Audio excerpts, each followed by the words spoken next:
అందరికీ నమస్కారం. Welcome to Manjula breeding farms. నా పేరు శ్రవణ్ గౌడ్.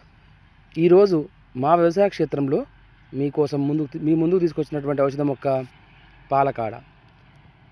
పాలకాడ అనే దీని సాధారణ నామం ఎందుకు వచ్చింది అంటే, దీని ఆకులు కానీ కాండం కానీ తుంచినప్పుడు పాల వంటి లాటెక్స్ రావడం జరుగుతుంది.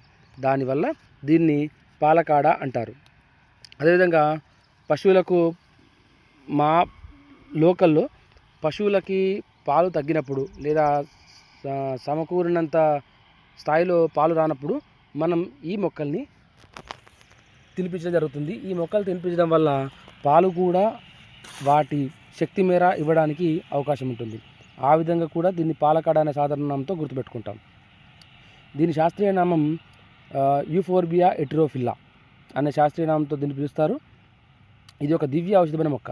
అంటే పాల చారును పెంచడమే కాకుండా, పాల ప్రొడక్షన్ పెంచడమే కాకుండా ఇది చాలా రకాలైనటువంటి మెటబాలికల్ యాక్టివిటీస్లో పాల్గొంటుంది. అంటే రెస్పిరేటరీ సంబంధించిన ఇబ్బందులు, అదేవిధంగా ఆస్తమా, కాన్స్టిపేషన్, ఇలా చాలా రకాలైనటువంటి విషయాల్లో మనుషుల్లో కూడా దీన్ని ఉపయోగిస్తారు వివిధ పద్ధతుల ద్వారా.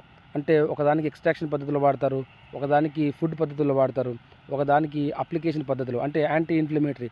ఎప్పుడైనా వాపు వచ్చినప్పుడు దాన్ని మనం పూత పై పూతగా వాడతాం.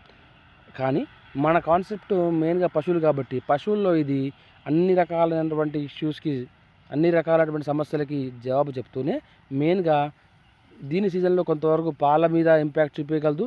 అన్నిటికంటే ముఖ్యమైన విషయము ఒక మంచి డీవార్మర్. అంటే పశువుల్లో వామ్ లోడ్ని తగ్గిస్తుంది. లోపటున్న పరాన్నజీవుల్ని, ఇంటెస్టినియల్ పారాసైట్స్ని తగ్గించే ప్రయత్నం చాలా ఎక్కువ మోతాదులో చేస్తుంది. కాబట్టి ఈ రెండు విషయాల్లో మనం దీన్ని ఖచ్చితంగా పరిగణనలో తీసుకోవాలి. మన వ్యవసాయ క్షేత్రంలో పురుగు మందులు లేదా గడ్డి మందులు కొట్టకపోవడం వల్ల ఎన్ని రకాలైనటువంటి ఔషధ మొక్కలు పెరుగుతాయి అన్న విషయాన్ని మీరు గమనించవచ్చు. ఇప్పుడు ఇక్కడే చూసుకున్నట్టయితే మనకు చాలా రకాలైనటువంటి ఔషధ మొక్కలు, ఇది చూడండి నా పక్కనే ఉంది. ఇది మనం నాటినవో లేదా చల్లినవో కాదండి. మనం ఒక అవకాశం ఇస్తే వాటంతటా అవే పెరిగినటువంటి మొక్కలు. ఒక్కో మొక్కకు ఒక్కొక్క ప్రత్యేకత ఉంటుంది.